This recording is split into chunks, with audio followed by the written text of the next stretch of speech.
아시아 항공이랍니다. 다리 흔들릴 때 못 떠났다. 흔들리기 전에 떠났다. 일단 어떤 이태리에 가면 이 기울어진 탑이 있어요.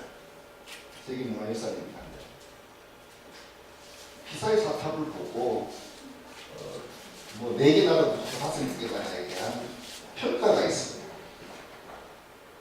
이 탑이 기울어져 있어요. 이만 참 묘하게 피사의 사탑이라고 하는데 이 탑을 보면 나라별 우스개 얘기입니다. 나라별 얘기가 있어요. 프랑스 사람들이 딱 보더니만 이렇게 얘기합니다. 와, 예술적인데 어떻게 저렇게 아름다울까 이렇게 표현을 해요. 그리고 독일 사람, 미국 사람이 보더니만 이렇게 얘기해요. 대단히 통합적인 어떤 건축 기술로 그렇게 지었을까. 그리고 건축에 대한 구조를 보고 설명을 했어요. 때마침 일본에서 사람들이 오라고 일본 사람들이 딱 보더니 뭐라고 했는지 아세요? 돈 되겠는데 상업적으로 보기 시작을 한 거죠. 우리나라 70년대, 80년대 건설에 종사했던 분이 때마침 그게 도착을 한 거예요. 탑이 기울어져 있으니까 뭐라고 했어요? 어떤 놈이 또 도시공사했구만. 이렇게 평가했던 기록이 있습니다. 프랑스에 가면 프랑스를 대표하는 상징물이 에펠탑인데요. 에펠이 설계해서 지은 탑입니다. 아인슈타인도 그걸 보고 지금 대단하다 이렇게 얘기를 했지만 그 당시에 프랑스의 파리의 의회의 입장으로 보면 흉측스러운 당장 철거하자라고 합니다. 지금은 에펠탑이 없는 파리는 상상할 수가 없죠. 그런데 그 당시는 그랬단 말이에요.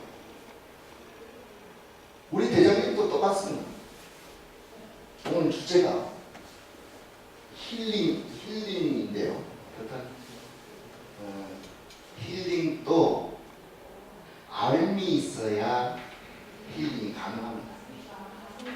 그리고 어떤 주제는 익숙치가 않을 때는 좀 어렵게 공부를 해야 됩니다.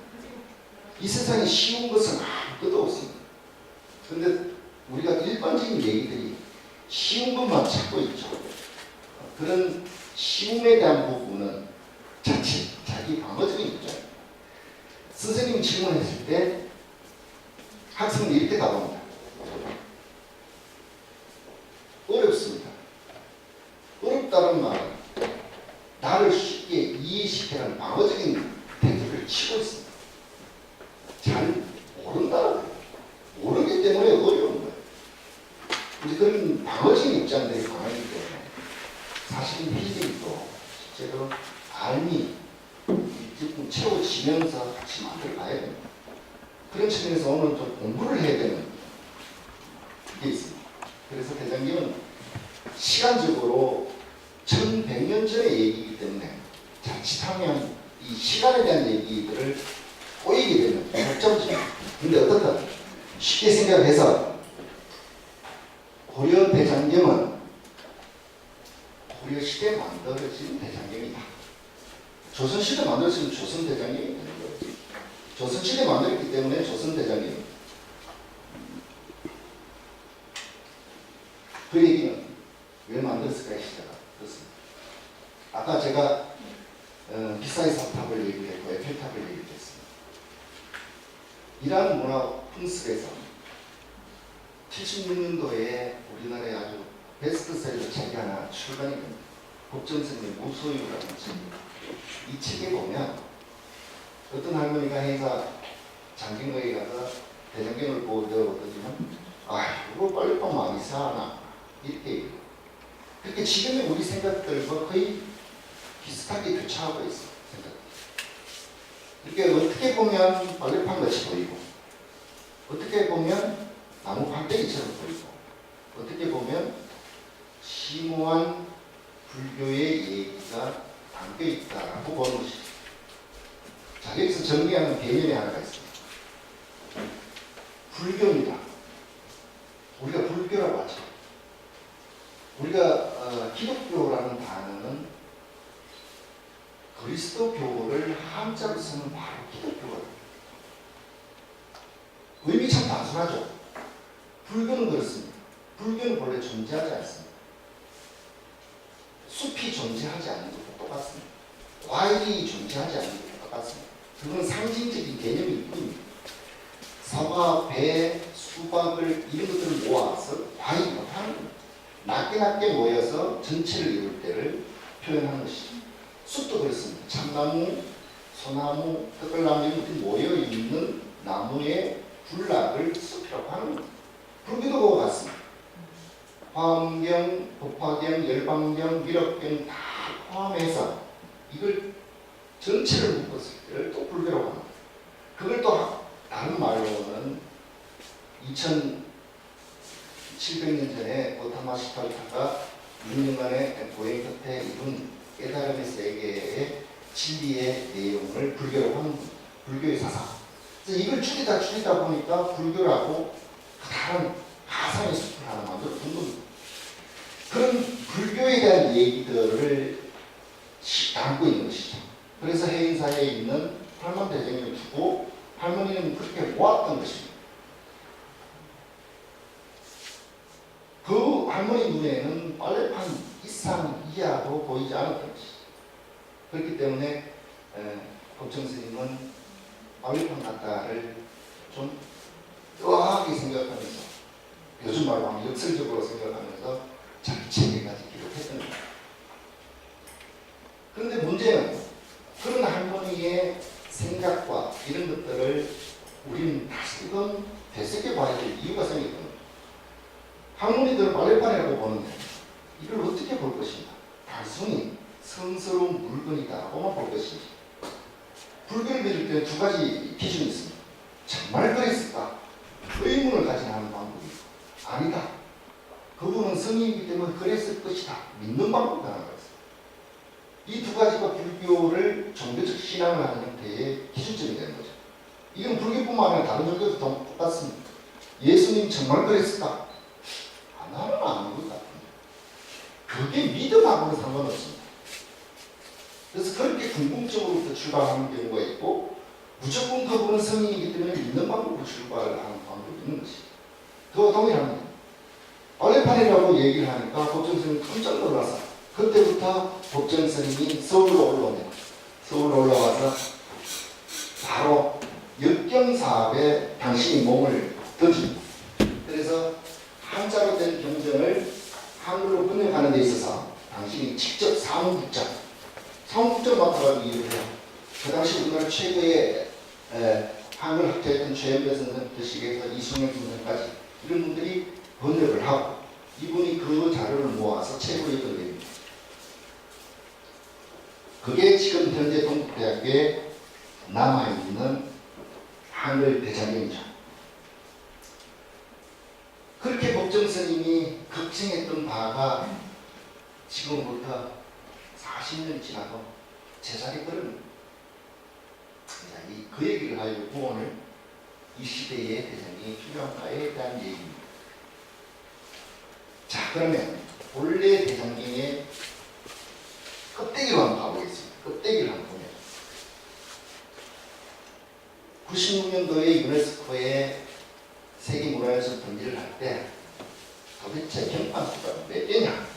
라고 고민을 할 때 저희들은 그 등재하기 10년 전에 저희들 연구소가 일일이 조사를 합니다. 돌아가신 우리 경태 서수정 교수님이 최초로 그 경판 조사를 하시게 되고요. 따님도 그에 대한 공부도 하시게 되죠. 어쨌든 실물 조사는 저희들 연구소가 보고서를 썼기 때문에 했습니다. 그래서 등재할 때에 81,258판, 중복판 602판 이렇게 해서 전체 공식 기록은 81,258판입니다. 자, 여기서 퀴즈가 하나가 있습니다. 우리가 대장경 경판이 앞뒤로 되어 있을까요? 앞면만 되어 있을까요?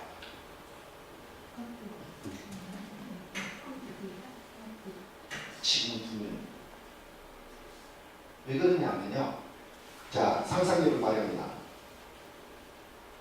지금에는 나무 판을 만들기가 너무나도 쉽습니다. 그때 그 당시랑 가볼까요? 불가능합니다. 자, 나무를 벨니다.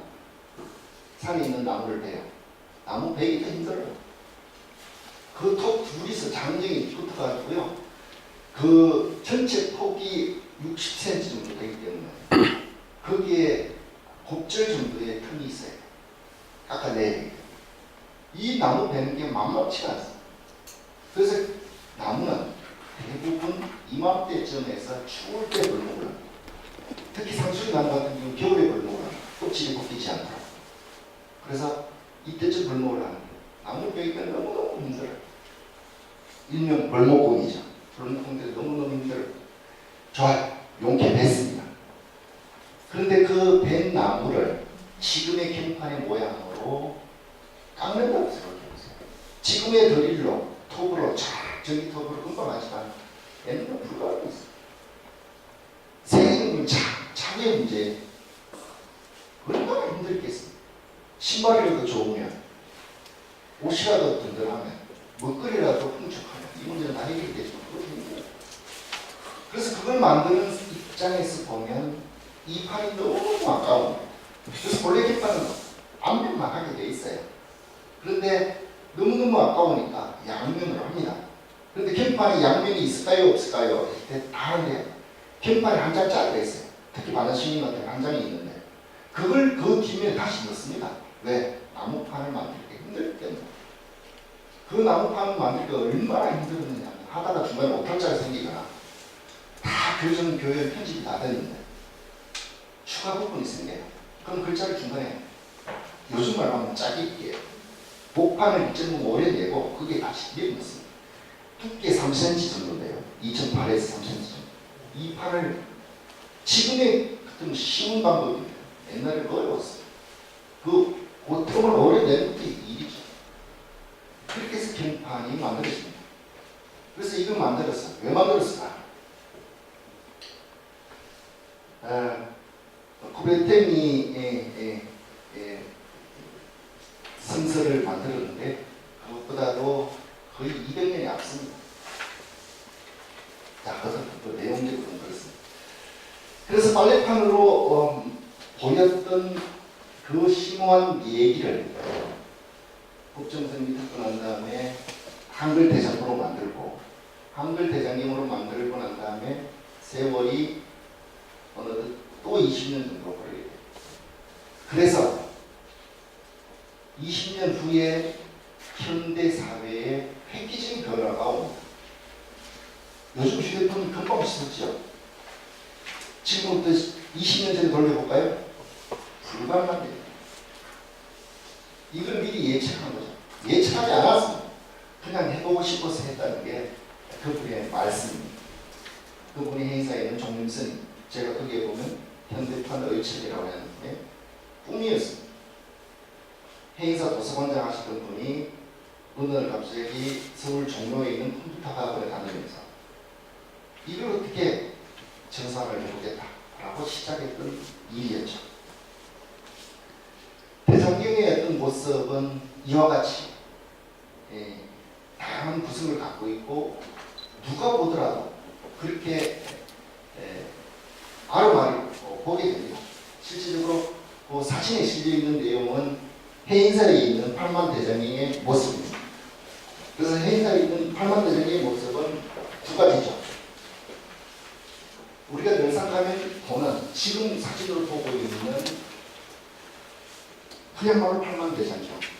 그리고 양쪽에 건물이 두 채가 있는데 그건 사관장이죠. 사관장은 뭐냐면 해인사에서 별도로 필요에 따라서 그때그때 만들어가지고 만든 목판을 새겨둡니다.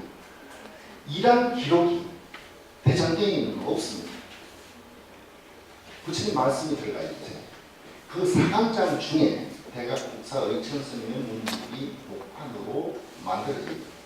그 기록을 우리는 후대에서 보면서 이런 기록까지도 재정리가 가능했던 거죠. 그래서 해인사는 단순히 대장경만 있는 것이 아니라 해인사에서 필요로 했던 문진도 있다가 오늘 새로운 어떤 얘기의 출발점입니다.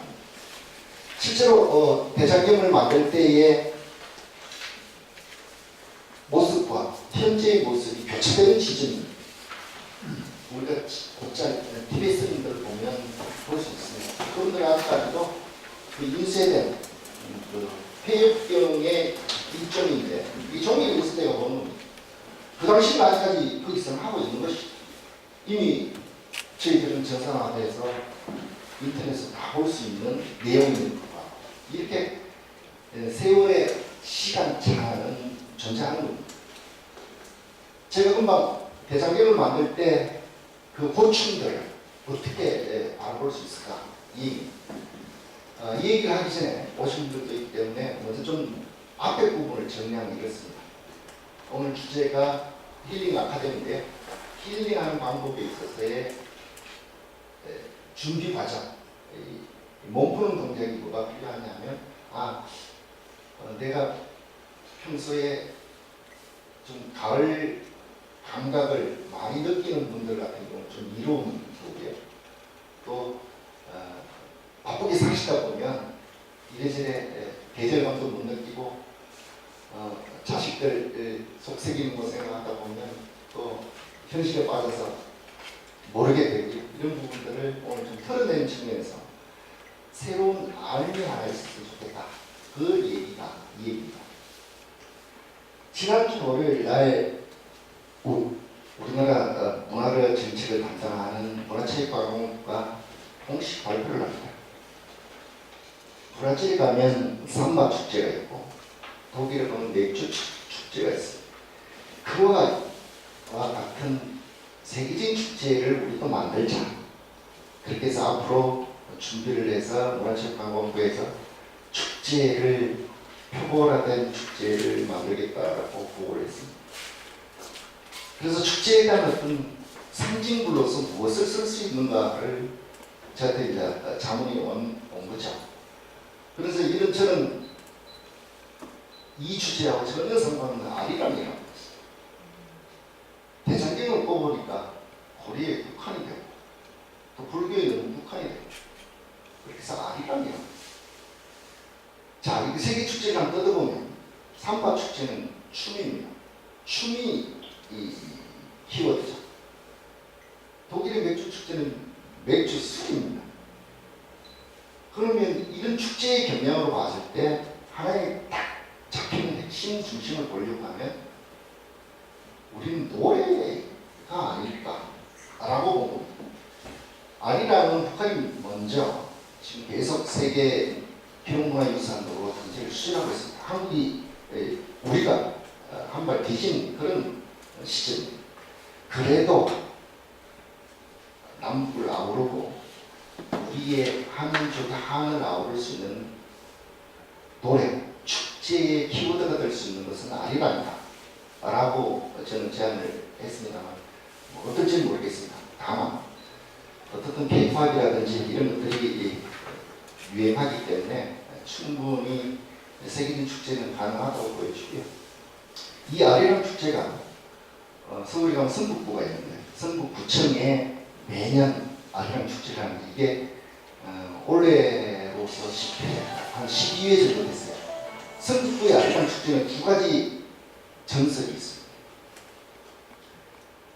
1910년대 나온규가 지은 무성 영화 아리랑 이미 이제 그게 토대가 된다라는 설이 하나가 있고요. 또 하나는 그 아리랑 곡의 전후로 해서 유곽이 많았는데 낮이나 밤이나 그 유곽에서 흘러나오는 노래 소리가 아리랑이었다. 또 그 곡의 마을을 다니는 사람들이 그 곡을 넣으면서 아리랑을 많이 불렀다. 이 세 가지 썰을 가지고 성북구청이 아리랑 축제를 합니다. 또 그런 경우도 있고 또 아리랑은 진도라든지 전라남도라든지 강원도라든지 경상도라든지 밀양화라든지 주제가 다 도별로 형성되어 있다 보니까 노래 소리로는 충분하지 않겠느냐라고 본 겁니다. 그래서 오늘 주제는 어쨌든 오늘 주제가 대장경이기 때문에 대장경에 대한 설명만 해주십사라는 바람이고 여기에 덧붙여서 좀 상상력을 좀 주시면 제가 오늘 이래저래 두서없이 얘기하는 것을 감사하게 생각하다 이렇게 생각합니다. 대장경을 한마디로 추려서 얘기하면 그렇지 더 이상 더 이해가 없습니다.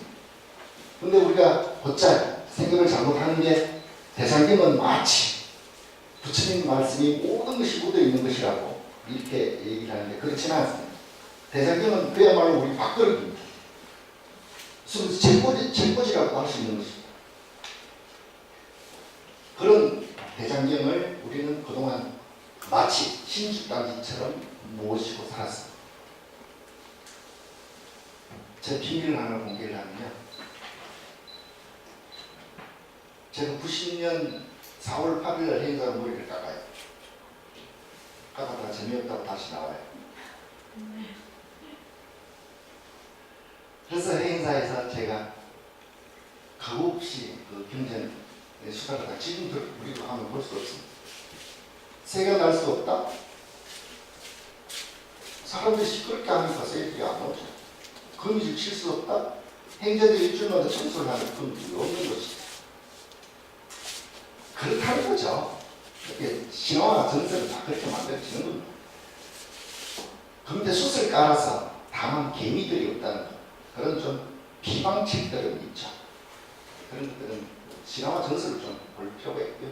지금의 학생들은 너무나도 과장과대, 심지어 거기 사시는 행사 스님들이 너무나도 점프웨임을 갖고 있어요.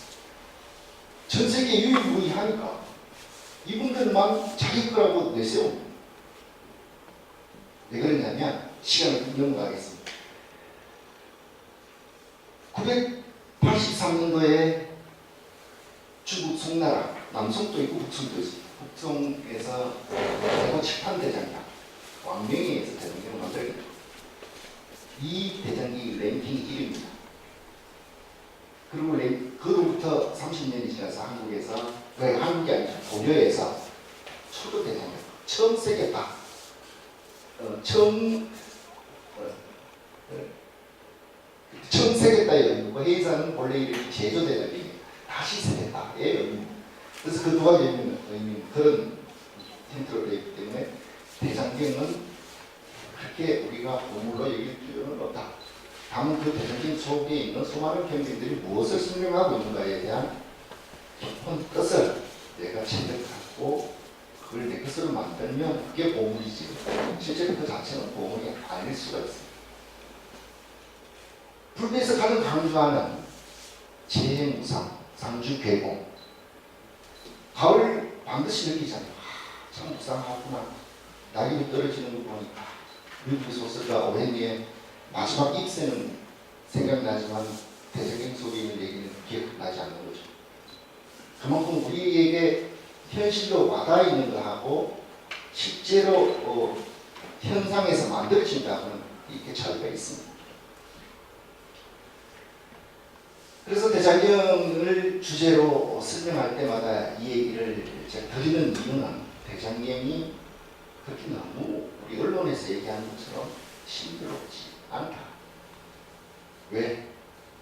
우리 고연이 우리의 선조들이 피땀 흘려서 만든 대장경이기 때문에 너무 성스럽게 생각할 필요는 없다. 다만 전 세계 하나밖에 없으니까요. 그러니까 귀하니까 아끼자 이렇게 돼. 자, 그래서 송나라에서, 중국의 송나라에서 개보칙한 대장경을 만들고 난 다음에 세월이 흘러서 중국 왕조들은 100년 못 갑니다. 막 바뀝니다. 그런 와중에 그 대장경은 또 인쇄대상 보기는 하지만 그 소중한 목판은 전 세계에 4판이 남아있어요. 미국의 포구박물관이라고 있어요. 거기에 경판 2장이 있고요. 일본의 모리박물관 수장고에 2판이 있어요. 전 세계에 4판만 남았어요. 제일 먼저 만든 대장경. 그래서 중국은 대장경 천년 행사를 못했습니다. 없었어. 그런데 일본은 중국을 거쳐서 고려를 거쳐서 일본까지 전달해. 일본은 계속 만들려고 노력을 해요. 만들다가 결국 못 만들어요. 그래서 일본은 만들지 못해서 대장경 천년 행사를 못하려고. 그런데 한국은 천년 행사를 지난 2011년에 했죠. 그때 어떤 분들이 많은 세상을 포동한 일이 있어요. 해인사 8만대장님은 224년이 남았던 데였어요. 만들지도 않았던 시기에 얘기를 천년이라고 우겼던 거고. 그래서 해인사의 스님들 제가 이렇게 제안합니다. 절대 8만 대장경 용어를 가지고 진년을 행사를 하면 큰일 난다. 후대의 욕을 바가지로 얻어먹는다. 그래서 그것조차도 실이 비참하면 고려 대장경 천년에 해라고 해라. 초조 대장경이 1011년 음력 2월 보름 2011년에 청주 행궁에서 만들고자 발언을 합니다. 그래서 고려시대에 만들어진 세 개 종류의 대장경이 있습니다. 초조 대장경, 그 중간에 우리가 역사 시간에 잘못 배운 속장량, 원래 이름은 고려 제종교장, 그리고 1136년에 걸쳐서 16년에 걸쳐서 만들어지는 발만대장경, 이 세 가지를 합쳐서 고려 대장경이라고 해요. 이 고려 대장경의 첫 출발이 이제 1011년, 그러니까 1011년 음력 2월 보름, 그렇게 3월 한 16일쯤 되겠죠, 양력으로는. 그때 청주행궁에서 그 당시 왕, 나주까지 피난 갔던 왕이 청주행궁에서 대장경을 만들겠다고 발언해요. 그래서 초조 대장경의 생일이 음력 2월 보름이에요. 초조 대장경은 발언한 날, 생일을 첫날로 하고요. 중간에 만들어진 속장경은 이걸 만들었던 사람이 대각국사 의천스님이에요. 지금 구인사에 있는 천재종합은 전혀 상관없어요. 지금 건세의 사물조사께서 만들어서 그 역사를 차용해서 지금 쓰고 있는 것이 고려시대에 만든 의천스님이 만든 천재종합은 3,000마리 떨어진 종파입니다. 그런데도 역사는 게임에 엮게 되죠. 그래서 그 역사를 지금 공연화되고 있습니다. 어떻든 그렇게 해서 만들어지게 되고요. 그리고 제주대장경은 완성한 날 1151년 9월 25일 음력 25일이에요. 그게 이제 완성한 날인데 완성한 날을 생일로 칩니다. 이 생일을 이렇게 해서 세계 불전회에서 이렇게 정했는데 아직까지 우리나라에서조차 기념일로 하고 있지 않습니다. 다만 행사에서는 9월 9일을 맞이해서 대장경판을 머리에 쓰고 다니는 정대불사하는 정도 있죠. 그래서 우리는 현물을 갖고 있다 보니까 이런 문화적 행사들을 많이 소홀하게 했습니다. 그래서 저희들 대장경 연구소가 돌아다니면서 열심히 홍보를 해서 그 당시 이어령 초대문화원 장관 이런 분들을 모시고 2007년 이렇게 4월 1일 날 대장경 친년 행사를 하자고 했는데 그게 좀 털어졌어요. 그걸 가지고 그 당시 대한불교 조경 총무원장 선생님을 따라서 이 행사를 이렇게 하려고 하는데 어떻게 했으면 좋겠나? 그러면 대장경은 해인사에 있으니까 해인사에서 해 라고 해서 행사가 옮겨지게 됩니다. 여기는 막대한 돈이 왔다 갔다 했죠. 그래서 전체 500억인데요. 건물 짓는데 460억. 그리고 대구에서 초기대장경을 일본의 사례대장경을 복원하는데 60억. 그래서 대구하고 경상남도가 돈이 갈라져서 진행이 됐고요. 그래서 2011년도 행사에 224년 남은, 그러니까 천년도 태어나지도 않는 것을 가지고 천년 행사를 한 겁니다. 그래서 어떤 역사의 아이러니는 그렇게 존재합니다. 그 시기가 쭉쭉쭉 흘러서 이 대장경이 탄생했다고 치고 역사 기록에서 기록하고 있고, 그렇기 때문에 이 대장경이 설명하고 있는 내용은 주에 설명이 되겠죠. 그러면 이 대장경을 왜 만들었을까에 대한 큰 질문입니다.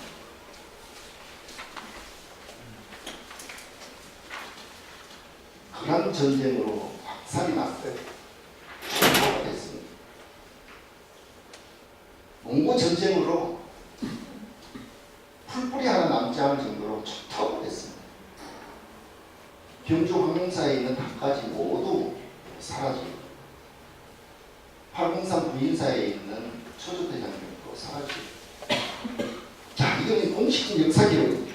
역사 기록을 제가 부정하는 건 아니지만 사실상 팔공산 부인사에 있는 초조대장경은 몽고군이까지 오지는 않습니다.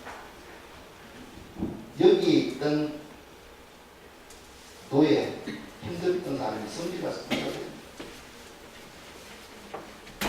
저게 뭔데? 우리 밥도 먹여주지도 못하는. 그런데 역사는 그렇게 기록되지 않습니다. 어떻든 그렇게 시작된 역사이다. 그래서 그 절망 속에서도 왜 대장경을 만들었을까? 저는 항상 이 질문을 던졌어요. 왜 만들었을까? 밥도 아니고 무기도 아니고 이런 부분이에요. 역사 책에서는 5가지를 기록합니다. 엄마 아빠의 극락왕생을 기록하는 의식 하나, 그걸 전체를 묶어서 정리하기는 그랑의 침략에 맞서서 근력으로 없애기 위해서. 자, 이 얘기에 제가 반정을 합니다. 제가 역사를 부정하지 않습니다. 연못에 돌을 던져놓고 아무리 돌이 깊은 산에 와서 연구를 해도 그 돌은 떠오르지 않습니다.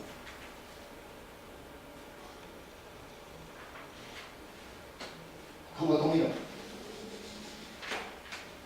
그래서 그 제 자료에 보면 위정자들이라고 하죠.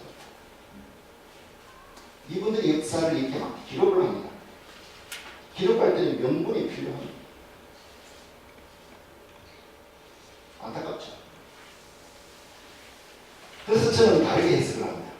제가만 주장하고 있습니다. 아직까지 다른 학자들이 주장하지 않습니다. 이거는 국가 프로젝트인데 요즘 말로 하면 일자리 창출 프로젝트. 보세요. 살아있기조차도 힘든데 무엇을 만들 수 있을 것 같아요? 불가능합니다. 그래서 표면적으로 그 전쟁 난리통에도 이성을 챙긴 고급 관료들의 호중을 끄집어 내기 위해서 명분이 하나가 필요했고요. 백성들에게는 목숨을 연명할 정도의 공덕을 줄 수 있는 동기가 필요했습니다. 저는 이 2가지에 초점을 두고 있습니다. 어떤 기록에서도 아직 나타나고 있지 않습니다. 제 일방적인 주장입니다. 그렇게 하니까 이 백성들은 박수를 치면서 이게 참석합니다.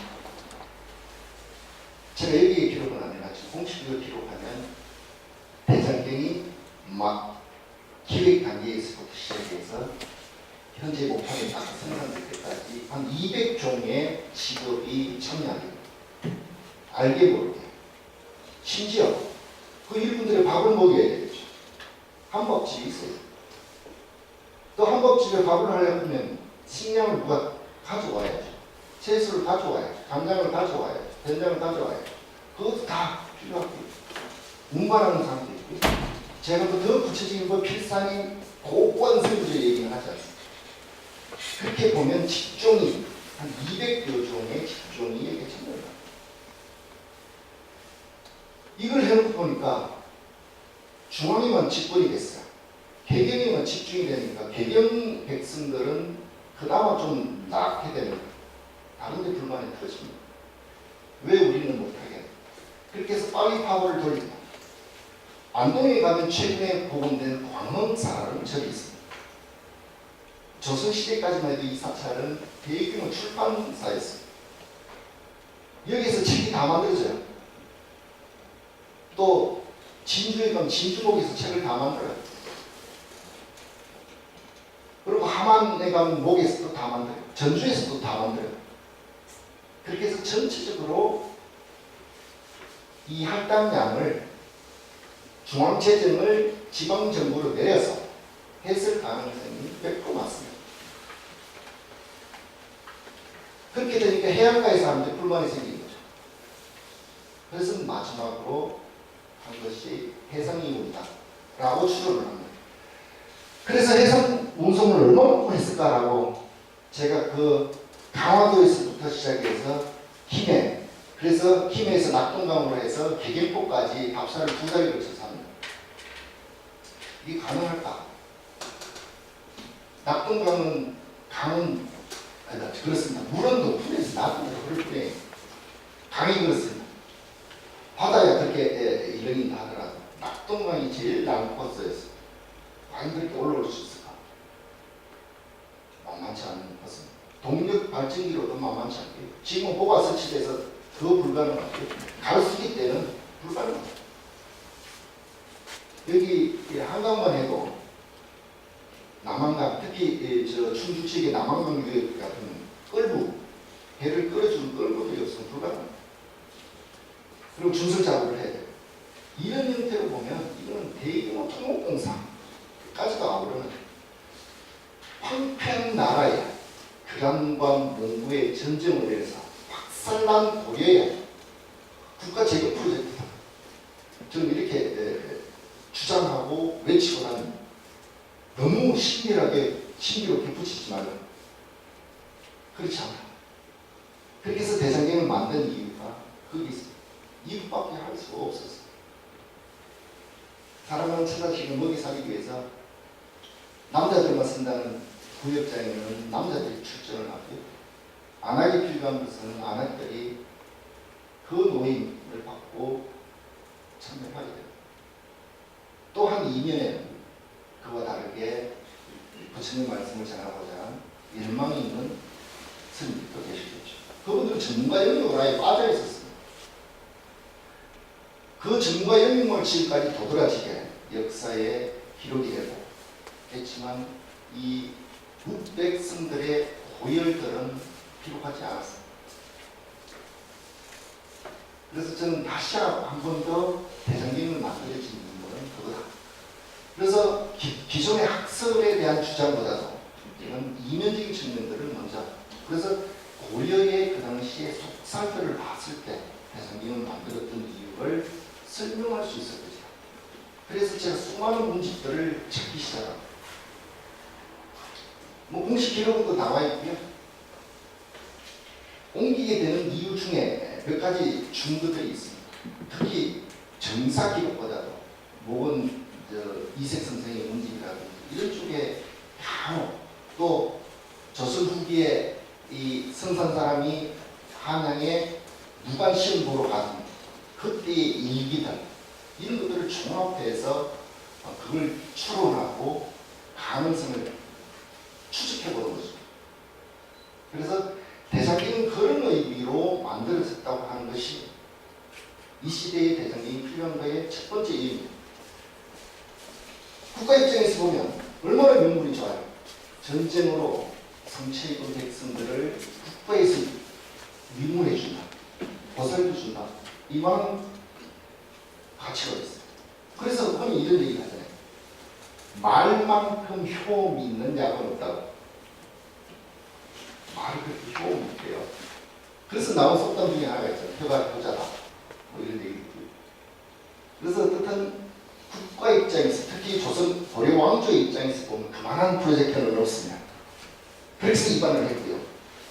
두 번째, 만드는데 기왕 만드는 거 확실하게 만들자 라고 합니다. 그 제 챕터에서는 넘어가거든요. 두 번째 대장경을 왜 만들었을까? 굳이 뭐 이해치파라든지 미술 특허에 대한 얘기를 할 필요 없습니다. 현대에 대한 얘기가 말을 읽다 보면 되는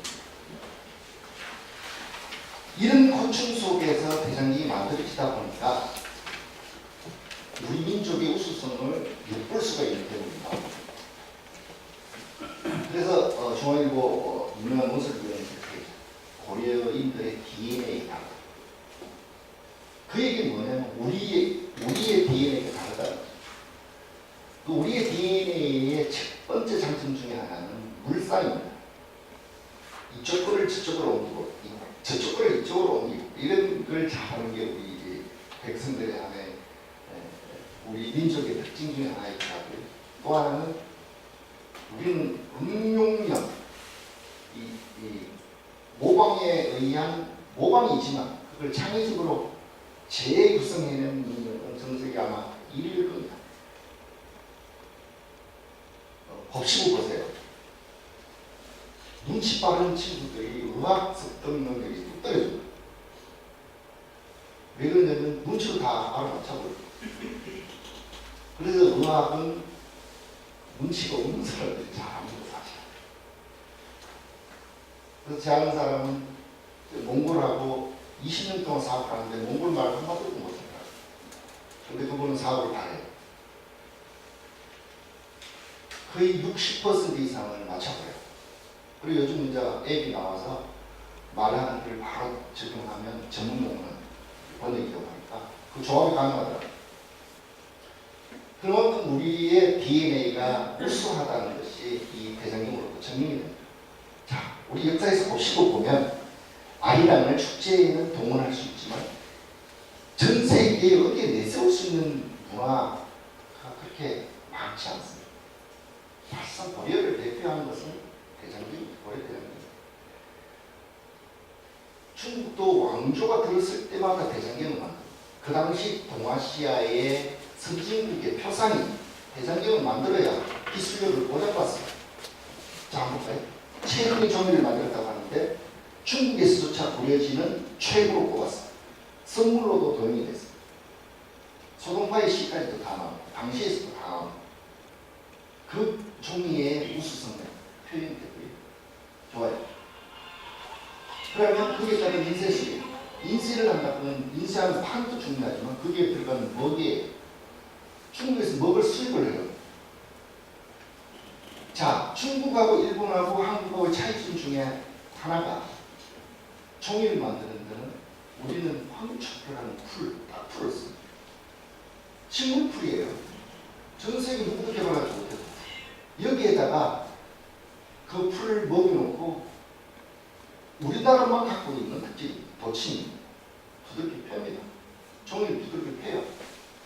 그렇게 해서 그걸 밀착을 시켜버려요. 그래서 최고의 종이가 나옵니다. 아직도 우리가 한지에 제대로 만드는, 특히 문경 전통 한지라든지 몇몇 분들은 일본의 세계적인 서지학자, 종이학자 오바타 선생 같은 경우 최고로 칩니다. 그만큼 우수성이 방점 찍혀 있고요. 송나라 때 황실에 선물할 때 가장 좋은 종이 중에 하나는 고려지 이렇게 기록 남아있는 거 봐도 그 당시 우수성들은 충분히 강한. 그래서 아무리 목판을 잘 만들어도 그걸 인쇄할 수 있는 종이가 부재합니다. 불가능하죠. 저희들은 운 좋게 2004년도부터 2009년도까지 일본 교토에 있는 남순사에 있는 초대대장경 원본을 보게 되고 그걸 디지털로 작업을 합니다.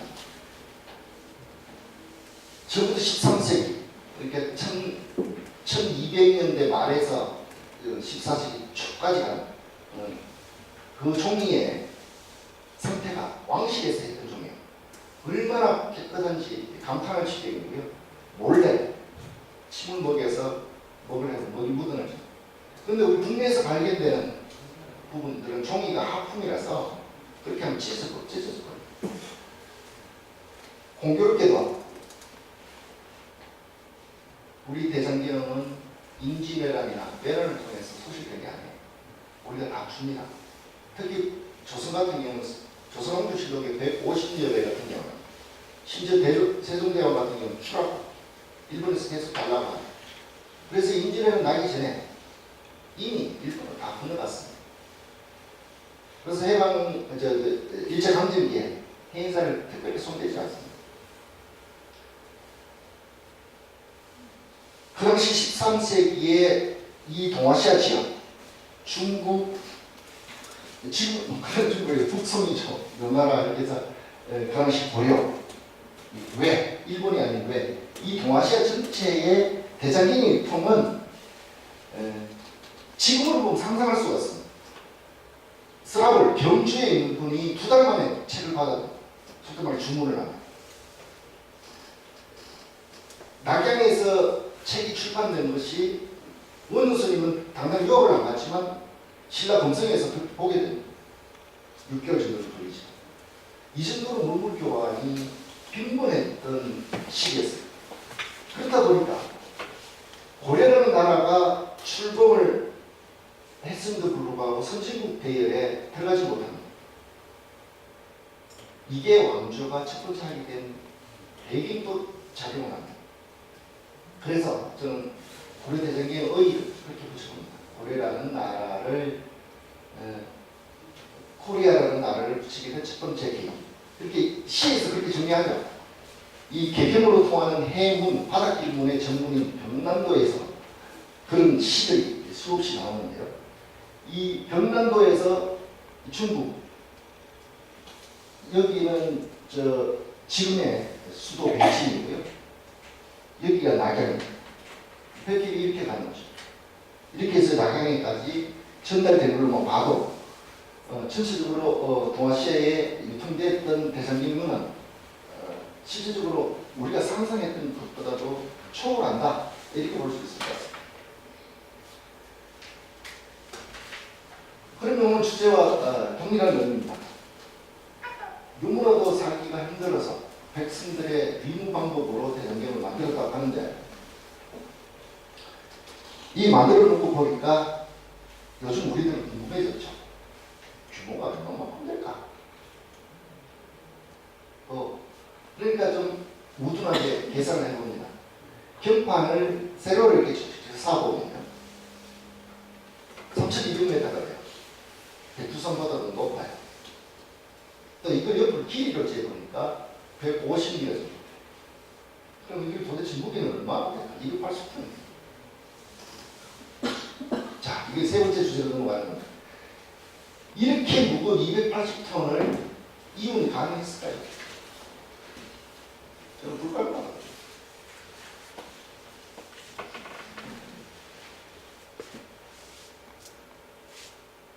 그럼 대장경은 왜 이용을 했을까? 세 가지 이유.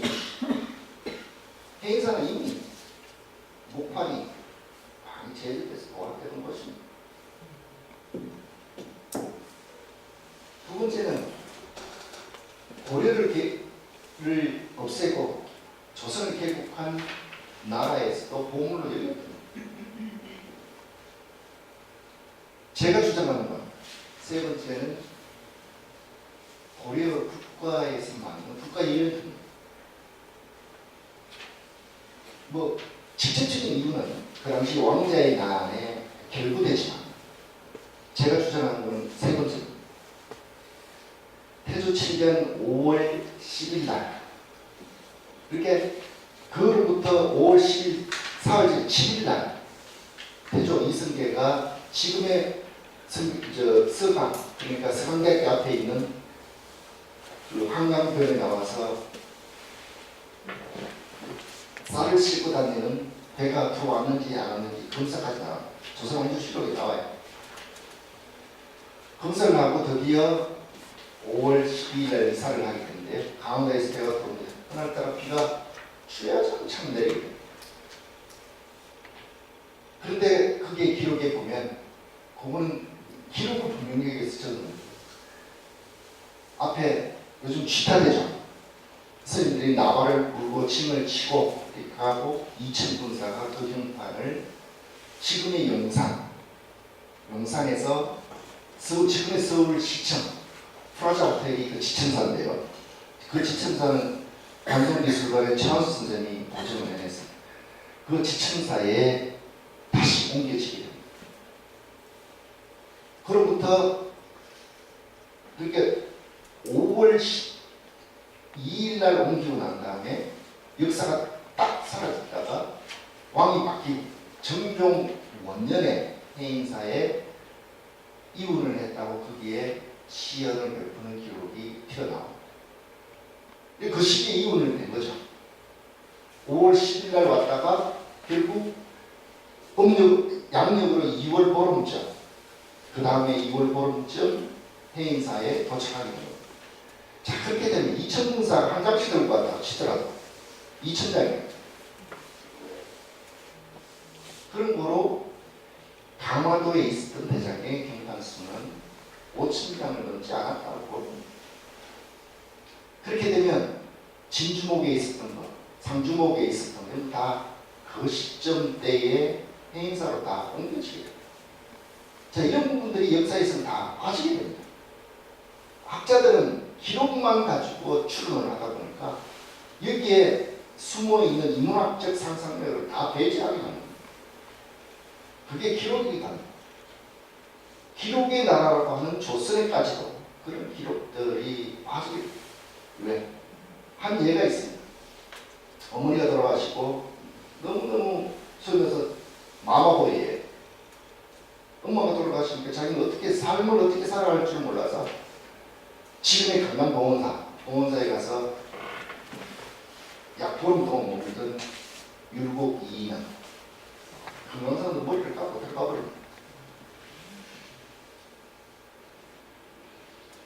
그래서 이 율곡이 금강산에 1년 정도 스님 생활하고 다시 되돌아갑니다. 자기 평생 삶을 마감하는 날까지 그 출가 이력 때문에 조선사회에서 질타를 받게 됩니다. 그 당시 조선사회에는 유교적 가치관이 완벽했던 나라이기 때문에 율곡의 예로 보더라도 감히 기록할 수가 없었을 거죠. 그 대학자도 자기의 기록을 남기지 못합니다. 그런 기록들이 당신의 기록보다는 제3자의 기록들을 통해서 증명이 되죠. 그렇듯이 조선의 기록의 나라는 조선도 그만큼 기록을 하는 데 있어서 우수가 생겨버리게 됐던 것이죠. 자, 다시 자 고려에서 다시 조선으로 넘어갑니다. 개빙에서 대장경이 만들어졌어요. 이 나라 전체는 몽고군에 휩싸여가 있습니다. 강원도에 치고 들어갈 수 있을 것 같아요? 불가능합니다.